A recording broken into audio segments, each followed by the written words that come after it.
ఎరపతినేని శ్రీనివాసరావు గురజాల నియోజకవర్గంలో 2 సంవత్సరాల నుంచి కూడా పూర్తిగా అతను అక్రమ మైనింగ్ కానివ్వండి, అక్రమంగా కొంతమందిని పేదవాళ్ళను కూడా ఇబ్బంది పెట్టి వాళ్ళని ఆస్తులు ఆక్యుపై చేసుకుని కేసుల పేరుతో పంపించడం కానివ్వండి, పూర్తి దందాలు చేస్తా ఉన్నాడు.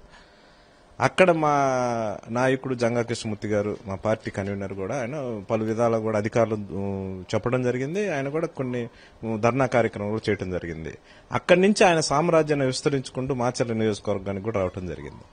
ఇక్కడ కూడా ఒక 150 కోట్ల రూపాయలతో పుష్కరాల పనులు చేస్తున్నాము, గ్రాండ్కు చేస్తున్నాము అని చెప్పి ఇక్కడ కూడా పూర్తిగా ఎక్కడ ఘాటు అవసరం లేని చోట కోట్ల రూపాయలు పెడుతున్నామని చెప్పి తూతూ మంత్రంగా అవన్నీ కూడా ఎక్కడో ఒక చోట ఏదో ఫోటోల్లో చూపించేసి డబ్బులు కాజేయటానికి, కోట్ల రూపాయలు దండుకోవడానికి ఒక ప్రయత్నం మొదలు పెట్టడం జరిగింది. దాన్ని మేము అడ్డుకోవడం జరిగింది. అది ప్రజాధనం. అంటే మీరేమో 100 కోట్ల అవినీతి జరిగింది అంటున్నారు, కానీ ఆయనేమో ఇప్పుడు జరిగిందే 72 కోట్ల రూపాయల పైన అంటున్నారు. ఎట్లా 100 కోట్ల రూపాయల అవినీతి జరిగిందని మీరు ఎలా నిరూపిస్తారు? అతను డే 1 నుంచి చెప్తా ఉన్నాడు, 150 కోట్ల రూపాయలు నేను డబ్బు తీసుకొచ్చాను, 150 కోట్ల రూపాయలతో పుష్కరాల పనులు చేసినానని కూడా చెప్పడం జరిగింది. అన్ని టీవీల్లో, పేపర్లో కూడా రావడం జరిగింది. కానీ అక్కడ నేను ఎక్కడైతే ఆడ ఒక 100 కోట్ల రూపాయలు తినేయడానికి స్కెచ్ చేశారో, ప్లాన్ చేస్తున్నాను చెప్పానో, ఎమ్మటే మాట మార్చేసి కాదు 75 కోట్లే ఇప్పుడు పనులు జరిగినాయి, మిగతా పనులు జరగాల్సిన ఉందని చెప్పడం జరిగింది. టోటల్గా ఏంటంటే అక్కడ జరిగింది 15 నుంచి 20 కోట్ల రూపాయల డబ్బులు మాత్రం ఖర్చు పెట్టిన పరిస్థితి. అంత మించి కూడా 1 రూపాయి కూడా ఖర్చు పెట్టలే. ఈ మొత్తం తినేయడానికి ఒక స్కెచ్ చేశారు, ఆల్రెడీ చాలా వరకు తినేశారు. అవి కాకుండా పుష్కరాలను అడ్డం పెట్టుకొని అక్కడ వ్యాపారస్తుల దగ్గర నుంచి అయితేమి, లేకపోతే చిన్న చిన్న మిల్లులు పెట్టుకొని వాళ్ళ దగ్గర అయితేమి, కోల్డ్ స్టోరేజ్ దగ్గర, అందరి దగ్గర కూడా 4 నుంచి 7 కోట్ల రూపాయలు వసూలు చేయడం జరిగింది. మీరు ఇన్ని ఆరోపణలు చేస్తున్నారు కదా, మీ దగ్గర ఏమున్నాయి ఆధారాలు చూపించడానికి? ఖచ్చితంగా నా దగ్గర అన్ని విత్ డాక్యుమెంట్, మైనింగ్ కానించి ఇప్పుడు నా దగ్గర ఇదిగో మైనింగ్ డాక్యుమెంట్స్, మైనింగ్ విజిలెన్స్ అధికారి విజిలెన్స్ ఒక రిపోర్ట్ ఇచ్చారు. విజిలెన్స్ ఒక రిపోర్ట్ కూడా ఇచ్చింది. అక్కడ అక్రమ మైనింగ్ జరుగుతా ఉంది, అక్కడ మాకు అక్రమ మైనింగ్ జరిగిందని కూడా ఇవ్వటం జరిగింది. ఇవే కాకుండా హైకోర్టులో కూడా అక్కడ ఇల్లీగల్ గా మైనింగ్ చేస్తా ఉన్నారు, అని కూడా వాళ్ళు క్లియర్ కట్ గా మెన్షన్ చేసి లోకల్ ఎమ్మెల్యే హస్తంతో జరుగుతున్నదని కూడా కోర్టు కూడా తప్పుపట్టడం జరిగింది. కానీ ఇన్ని ఆరోపణలు వచ్చినా కూడా ఇక్కడున్న అధికారులు ఎవరు కూడా కన్నెత్తి చూసే పరిస్థితి లేదు. చాలా దారుణమైన విషయం. అదే కాదు, అసలు పార్కింగ్ ప్లేస్ లో ఇప్పుడు చెక్ పోస్ట్ ఉంది దాచిపల్లి దగ్గర, అనాథరైజ్డ్ గా 2 సంవత్సరాల నుంచి చెక్ పోస్ట్ అనాథరైజ్ నడిపిస్తా ఉన్నాడు.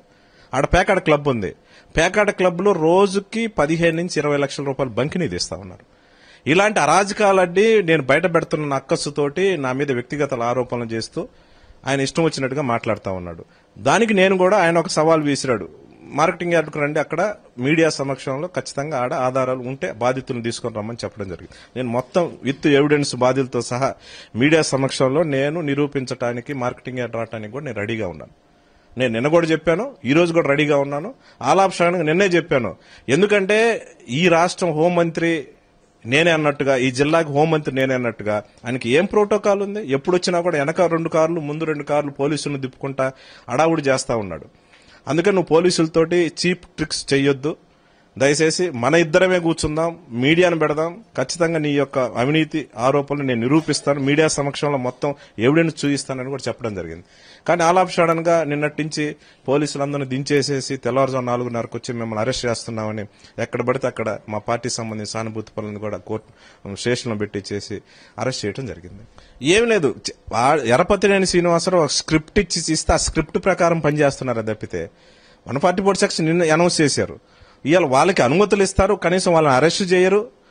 ఎరపతినేని ఏదో గుంటూరు నుంచి పిడుగురాల్లో వచ్చాడు, పిడుగురాల్లో హౌస్ అరెస్ట్ చేసినారని ఒక ప్లాన్, ఒక స్క్రిప్ట్, అతనిచ్చిన స్క్రిప్ట్ ప్రకారం జరుగుతా ఉంది తప్పితే ఈ అవినీతి ఎక్కడ బయటపడుద్దో, ఈ అవినీతి ఆరోపణలకైనా సాక్ష్యాలు చూయిస్తాన బండాలం ఎట్ట బయటపడుద్దో, వాళ్ళ పార్టీ వల్ల పబ్లిక్ లో ఎక్కడ చులకనవుతారన్న ఉద్దేశంతో ఎలాగైనా సరే దీన్ని తప్పించుకోవడానికి, పోలీసులను అడ్డం వేసి తప్పించుకోవడానికి ఒక ప్రయత్నం చేస్తున్నాడు తప్పితే ఎక్కడా కూడా ఆయన దీనికి స్టడీగా నిలబడే పరిస్థితి లేదు.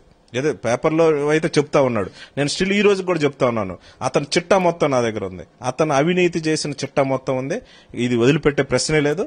ఖచ్చితంగా పార్టీ వైపు నుంచి కూడా మేము పోరాటం చేస్తాం. ఖచ్చితంగా ఇప్పుడు కాకపోతే ఇయ్యాలని గవర్నమెంట్ ఉందని చెప్పి నువ్వు తప్పించుకున్నా రాబోయే రోజుల్లో ఖచ్చితంగా అతని మీద ఒక సిట్ వేసేసి ఎవరైతే బాధితులు ఉన్నారో ఖచ్చితంగా ఆ బాధితులను కూడా ఆదుకునే ప్రయత్నం ఖచ్చితంగా చేస్తాం. సో రేపు అసెంబ్లీలు జరగబోతున్నాయి. అసెంబ్లీలో దీనికి సంబంధించి ఏమైనా ప్రస్తావన చేయబోతున్నారా? రెండోది, ఆ రాజీనామా అంటూ ఇప్పటికే సవాల్ కూడా చేసుకునే బదులు ఆ మాట మీద ఇప్పటికీ మీరు కట్టుబడి ఉన్నారు? ఖచ్చితంగా స్టిల్ ఇప్పటికి కూడా నేను చెప్పాను, సిబిఐ ఎంక్వైరీకి నేను ఆధారాలు ఇస్తా, సిబిఐ ఎంక్వైరీకి నువ్వు అంగీకరిస్తే ఆధారాలు ఇస్తా, వాళ్ళ దగ్గర నేను నిరూపించకపోతే నేను రాజకీయాల నుంచి తప్పుకుంటానని నేను ఒక సవాల్ చేయడం జరిగింది. రెండోది, నువ్వు రాజీనామా చేస్తే ఇప్పటికే మా పార్టీ నాయకుడిని అనుమతి తీసుకున్నా నువ్వు రాజీనామా చేయి, నీ దగ్గర వచ్చి పోటీ చేస్తాను, ఒకవేళ నేను ఓడిపోతే రాజకీయాల నుంచి తప్పించుకుంటా. దీనికి వెనక్కి దగ్గర ప్రశ్నే లేదు. స్టిల్ ఈ రోజు కూడా స్ట్రైట్ గా రెండే కాంక్రీట్ గా రెండు నేను డిమాండ్లు చేశాను, రెండు సవాలు విసిరాను. ఈ రోజు కూడా దానికి కట్టుబడి ఉండ, దానికి డీవియేషన్ కాకుండా ఉన్న విషయం తప్పుదారి పట్టకుండా డైవర్ట్ చేయడానికి ప్రయత్నం చేయకుండా ఖచ్చితంగా ఎప్పటికి కూడా నిలబడాలని కూడా నేను సవాల్ చేస్తాను.